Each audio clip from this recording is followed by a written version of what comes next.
শিশির। এই দেখো আমারটা দেখাও হাতে, এই যে আর কই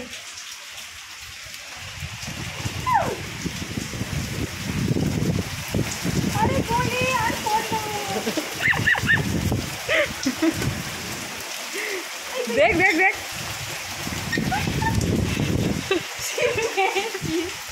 এই তো গাইস দেখা যাচ্ছে ভালো করে। ও আরো আরো হ্যাঁ সেটাই কুড়িয়ে খেয়ে নিতে পারি। আরে পড়ছে শিরগুলো এমন না, আমি যে এরকম ভিজছি। আর পড়বে না রে। হ্যাঁ গো পড়ছে গো। আমি তো দেখতেই পাচ্ছি রে, দুটোটাও দেখে দেখে তুলছিস। ছেড়ে দাও যেটুখানি পড়ছে। এই পড়ছে কাটবে না কাটবে না। কাটিনি গাইস দেখো এটা একদম বড় শিল, আর এটা আমি এখন হাতটাকে ঠিক কর। ছেড়ে দাও।